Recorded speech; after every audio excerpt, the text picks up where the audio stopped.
दोस्तों, आपके साथ कितनी बार ऐसा हुआ है कि सपोज आपने किसी रेजिस्टेंस के पास सेल करने की प्लानिंग बनाई और प्राइस इस रेजिस्टेंस तक आता ही नहीं और डायरेक्ट नीचे चला जाता है और आप सिर्फ इंतज़ार करते रहते हैं कि कब ट्रेड मिले।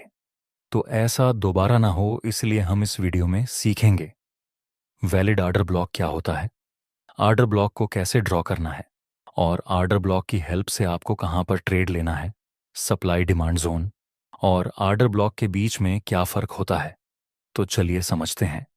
हम होस्ट कर रहे हैं एक वीडियो क्रिएशन कॉन्टेस्ट जहां हर कोई पार्टिसिपेट कर सकता है। इस कॉन्टेस्ट में आपको ट्रेडिंग से रिलेटेड किसी भी टॉपिक पर 2 मिनट का वीडियो बनाना है, जैसे price action, supply and demand, trading psychology या फिर आपका कोई पसंदीदा टॉपिक। जो भी इस कॉन्टेस्ट का विनर बनेगा उसे मिलेगा 5,001 रुपये का कैश प्राइस, साथ ही टीम में काम करने का सुनहरा मौका भी मिलेगा। इस कॉन्टेस्ट की पूरी जानकारी आप दिए गए व्हाट्सएप नंबर पर मैसेज करके पा सकते हैं। व्हाट्सएप नंबर आपको डिस्क्रिप्शन में मिल जाएगा। ये कॉन्टेस्ट आज से शुरू हो चुका है और 25 नवंबर तक चलेगा, तो देर मत करो, अभी हिस्सा लो और अपनी ट्रेडिंग नॉलेज को दुनिया के सामने दिखाओ कि ऑर्डर ब्लॉक क्या होता है। देखिए, जितने भी स्मार्ट मनी होते हैं तो उसको शेयर्स बाय और सेल करने होते हैं, लाखों करोड़ों में। उन लोगों के साथ दिक्कत ये आती है कि वह एक साथ करोड़ों के शेयर बाय और सेल नहीं कर सकते। मान लो कि कोई स्मार्ट मनी है जिसको यहां पर 3 करोड़ के शेयर खरीदने हैं। अब 3 करोड़ के शेयर खरीदने हैं तो उसको सामने सेलर चाहिए जो 3 करोड़ के शेयर बेचे। लेकिन कभी कभार क्या होता है कि इतने सारे सेलर्स मार्केट में अवेलेबल नहीं होते। तो स्मार्ट मनी क्या करते हैं, वे लोग कुछ रेंज में बाइंग करते हैं। मतलब वे लोग कुछ शेयर्स यहां पर खरीदेंगे, कुछ शेयर्स यहां पर खरीदेंगे, तो कुछ शेयर्स यहां पर खरीदेंगे। सपोज कि स्मार्ट मनी यहां पर 3 करोड़ के शेयर्स खरीदना चाहते हैं, लेकिन इतने सारे सेलर्स हैं नहीं। तो वे लोग क्या करेंगे, कुछ परसेंट शेयर्स यहां पर खरीदेंगे और जब प्राइस फिर से इस लेवल के आसपास आएगा तब वे फिर से बाइंग करेंगे। हमारा काम सिर्फ इतना है कि हम स्मार्ट मनी के साथ साथ चलें, ना ही उससे आगे ना ही उससे पीछे। अगर हम स्मार्ट मनी के साथ साथ चल पाएंगे तो हमारी एक्यूरेसी भी स्मार्ट मनी के जितनी हो सकती है। लेकिन हमें कैसे पता चलेगा कि स्मार्ट मनी कहां पर बाय करना चाहता है, कहां पर सेल करना चाहता है? देखिए, जब जब स्मार्ट मनी मार्केट में एंट्री करेंगे तब हालात ऐसे रहते हैं कि मार्केट एवरेज से ज्यादा मूवमेंट करेगा, जो कि आपको चार्ट में दिख जाएगा। एग्जाम्पल के लिए यहां पर आप देख सकते हैं, यहां पर तो प्राइस नॉर्मली मोमेंट कर रहा था, लेकिन यहां देखिए एकदम ही बड़े बड़े और मोमेंटम के साथ कैंडल बनने लगे। इसका मतलब ये होता है कि यहां किसी बड़े प्लेयर ने अपना ऑर्डर प्लेस किया है, क्योंकि जब ऐसी बड़ी बड़ी कैंडल बनेगी तो जाहिर सी बात है ये बड़ी कैंडल कोई रिटेलर ट्रेडर नहीं बना सकता। ये बड़ी कैंडल बनने के पीछे स्मार्ट मनी का ही हाथ होता है। तो इस तरह से आप बड़ी मोमेंटम कैंडल को देखकर स्मार्ट मनी के फुटप्रिंट देख सकते हैं। अब समझते हैं कि आपको ऑर्डर ब्लॉक को कैसे ड्रॉ करना है। देखिए, जब आपको ऐसी मोमेंटम कैंडल मिले, मीन्स कि जहां से ये मोमेंटम शुरू हुआ है उसके आगे वाली कैंडल का हाई और लो को मार्क कर देना है, जो कि आगे जाकर ऑर्डर ब्लॉक का काम कर सकता है।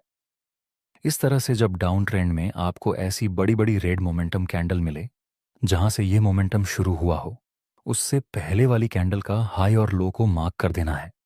ये भी ऑर्डर ब्लॉक का काम करेगा। एग्जाम्पल के लिए यहां हमारे पास कुछ मोमेंटम कैंडल बनी थी, तो इसकी पहली वाली कैंडल का हाई और लो को मार्क करके हम एक जोन ड्रॉप कर देंगे जिसको हम ऑर्डर ब्लॉक कहेंगे। जब प्राइस इस ऑर्डर ब्लॉक के पास आए तब ज्यादा चांस रहेंगे कि यहां से प्राइस रिवर्स हो जाए। और ऐसा इसलिए होता है क्योंकि यहां जो भी स्मार्ट मनी होगा इस मोमेंटम कैंडल के पीछे, तो हो सकता है कि उसका पूरा ऑन ऑर्डर यहां पर फील ना हुआ हो। सो जब प्राइस फिर से इस लेवल के पास आएगा तो हालात ऐसे रहेंगे कि वह स्मार्ट मनी फिर से अपना ऑन ऑर्डर प्लेस करे और अपने ऑन ऑर्डर को कंप्लीट करे। क्योंकि अगर बाय चांस स्मार्ट मनी यहां पर बाय करेगा तब तो उसको लॉस होगा, इसलिए वे यहां बाय करेंगे। इस तरह से यहां पर हमारे पास एक स्ट्रांग डाउन साइड की मोमेंटम कैंडल थी। तो जहां से ये मोमेंटम शुरू हुआ उसकी अगली वाली कैंडल का हम हाई और लो मार्क करके एक जोन ड्रॉ करेंगे। इसको हम आर्डर ब्लॉक कहेंगे। अब एक छोटा सा क्वेश्चन, ये जो हमने आर्डर ब्लॉक ड्रॉ किया है, प्राइस एक्शन के अनुसार इसी लेवल को हम सप्लाई जोन कहते हैं, और ये जो हमने आर्डर ब्लॉक ड्रॉ किया है, प्राइस एक्शन के अनुसार इसी को हम डिमांड जोन कहते हैं।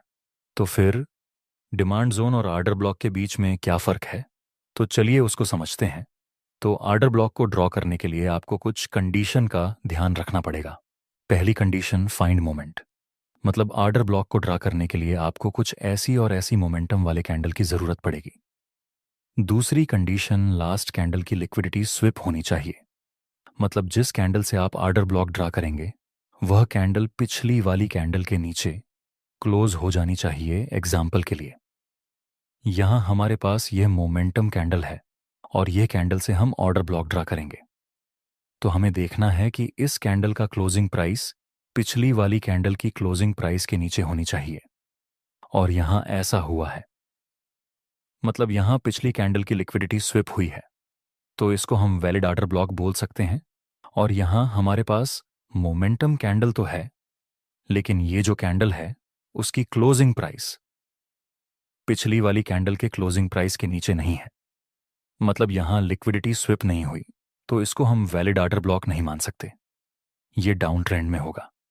यहां पर हमारे पास ये बड़े बड़े मोमेंटम कैंडल है, तो इस कैंडल को हाई और लो मार्क करके हम आर्डर ब्लॉक बनाएंगे। उससे पहले हम देखेंगे कि इस कैंडल में लिक्विडिटी स्विप हुई है, तो आंसर इज यस, क्योंकि इसमें यहां अपनी प्रीवियस कैंडल की क्लोजिंग प्राइस से ऊपर क्लोजिंग प्राइस दिखाई दे रही है। मतलब इस प्रीवियस कैंडल की लिक्विडिटी स्विप हुई है, तो यही वैलिड आर्डर ब्लॉक माना जाएगा। लेकिन यहां पर आप देखिए, तो यहां मोमेंटम कैंडल तो है, लेकिन जिस कैंडल से हम आर्डर ब्लॉक बनाएंगे उसकी क्लोजिंग प्राइस प्रीवियस कैंडल के क्लोजिंग प्राइस के अंदर ही है। मतलब इस प्रीवियस कैंडल की लिक्विडिटी स्विप नहीं हुई, तो इसको हम वैलिड आर्डर ब्लॉक नहीं बोल सकते। तीसरी कंडीशन है इनबैलेंस या फिर इनएफिशिएंसी। मतलब जब प्राइस इस तरह से मोमेंटम दे, तब ये कैंडल और ये दूसरी मोमेंटम कैंडल के बीच में गैप होना चाहिए, जिसको हम इम्बैलेंस एरिया या फिर फेयर वैल्यू गैप भी बोलते हैं। एग्जाम्पल के लिए, यहां पर प्राइस इस तरह से मोमेंटम के साथ मूव कर रहा था, तो ये जो दूसरी कैंडल होती है उसका लो, और ये जो फर्स्ट कैंडल है उसका हाई, इसको हम ड्रॉ की कर देंगे, और बीच में जो ये गैप रहेगा उसको हम कहेंगे फेयर वैल्यू गैप या फिर इनबैलेंस एरिया। तो आर्डर ब्लॉक को ड्रॉ करते समय आपके लिए यह जरूरी रहेगा कि इस तरह से मार्केट फेयर वैल्यू गैप बनाए। अगर प्राइस इस तरह से फेयर वैल्यू गैप नहीं बना सकता, तो उस समय हम वहां बने हुए आर्डर ब्लॉक को इनवैलिड आर्डर ब्लॉक कहेंगे। एग्जाम्पल के लिए, यहां पर प्राइस साइडवे मूव कर रहा है, लेकिन ये जो थर्ड कैंडल है उसका हाई और ये जो फर्स्ट कैंडल है उसका हाई के बीच में गैप नहीं है, ये दोनों ही ओवरलैप हो जा रहे हैं। सो ऐसे आर्डर ब्लॉक को हम इनवैलिड ऑन ऑर्डर ब्लॉक कहेंगे। बस इसी तरह डाउन ट्रेंड में होगा। यहां पर प्राइस मोमेंटम कैंडल के साथ नीचे आ रहा है, सो इस कैंडल का लो और यह सेकंड कैंडल का हाई को हम ड्रॉ कर देंगे, और यहां पर हमें गैप मिल रहा है। मतलब ये इनबैलेंस एरिया को हम फेयर वैल्यू गैप बोल सकते हैं। तो यहां पर ये जो आर्डर ब्लॉक बना वह वैलिड आर्डर ब्लॉक है। लेकिन यहां पर हम देखें तो प्राइस मोमेंटम कैंडल के साथ तो नीचे आ रहा है, लेकिन ये फर्स्ट कैंडल का लो और ये कैंडल का हाई एक दूसरे के बीच में ओवरलैप कर रहे हैं। मतलब यहां गैप नहीं है, तो ये आर्डर ब्लॉक को हम इनवैलिड आर्डर ब्लॉक कहेंगे। Next condition, and mitigated order block. मतलब आपने किसी जगह पर आर्डर ब्लॉक ड्रॉ किया तो उसको आप सिर्फ एक ही बार यूज कर सकते हैं।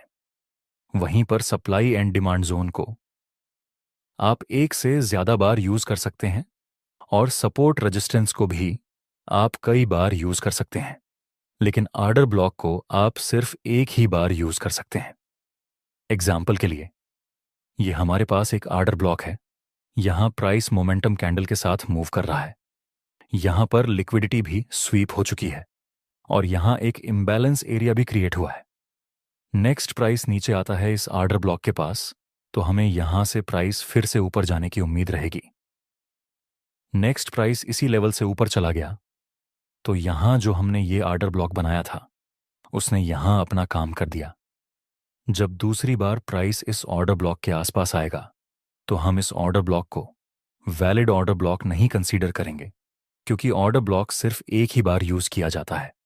और ऐसा इसलिए क्योंकि यहां जिन जिन स्मार्ट मनी का ऑन ऑर्डर अधूरा होगा, उन लोगों का ऑन ऑर्डर यहां पर फुलफिल हो गया होगा। इस वजह से हम ऑर्डर ब्लॉक को सिर्फ एक ही बार यूज करते हैं।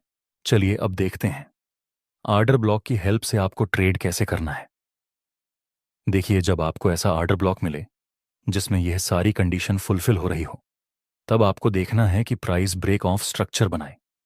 और फिर जब प्राइस उस ऑर्डर ब्लॉक के पास आएगा, तब वह ऑर्डर ब्लॉक काम करने के चांस ज्यादा है। एग्जाम्पल के लिए, यहां पर प्राइस डाउन ट्रेंड में मूव कर रहा है, उसके बाद प्राइस यहां पर बिग रेड मोमेंटम कैंडल बनता है, तो इसके हाई और लो को मार्क करके हम एक ऑर्डर ब्लॉक बनाएंगे। और यहां आप देखें तो इस कैंडल से हमने जो ऑर्डर ब्लॉक बनाया, उसने प्रीवियस कैंडल की लिक्विडिटी भी स्विप कर दी है। और यहां आप देखें तो हमें एक फेयर वैल्यू गैप भी दिख रहा है, मतलब अभी प्राइस ने इनबैलेंस एरिया भी क्रिएट किया है। मतलब ये ऑर्डर ब्लॉक वैलिड तो है, पर अब आपको वेट करना है कि प्राइस ब्रेक ऑफ स्ट्रक्चर बनाए। नेक्स्ट प्राइस नीचे गिरता है, इसके बाद हमें एक ब्रेक ऑफ स्ट्रक्चर देखने को मिला। अब जब प्राइस इस लेवल के पास आएगा, तब आप दो तरह से एंट्री कर सकते हैं। पहले तरीके में जब प्राइस इस ऑर्डर ब्लॉक तक आएगा, तब डायरेक्ट आप एंट्री कर सकते हैं। दूसरा, या तो प्राइस जब इस ऑर्डर ब्लॉक की रेंज के अंदर 50% आ जाए, तब आप एंट्री कर सकते हैं। लेकिन मैं कहूंगा कि अगर ऑर्डर ब्लॉक बड़ा है, तब आपको 50% वाले तरीके से एंट्री करनी चाहिए। और जब ऑर्डर ब्लॉक छोटा हो, तब आपको डायरेक्ट बॉटम या टॉप पर ट्रेड करना चाहिए। नेक्स्ट प्राइस ऊपर जाता है और ऑर्डर ब्लॉक के पास आता है। यह ऑर्डर ब्लॉक छोटा है, तो आप इस बॉटम पर ही ट्रेड कर सकते हैं। आपका स्टॉप लॉस रहेगा। इस ऑर्डर ब्लॉक से थोड़ा सा ऊपर नेक्स्ट सीन में प्राइस नीचे चला जाता है, तो इस तरह से आप ऑर्डर ब्लॉक को ड्रॉ करके स्मार्ट मनी के साथ ट्रेड कर सकते हैं। कमेंट में हमें जरूर बताना कि आपको यह वीडियो कैसा लगा।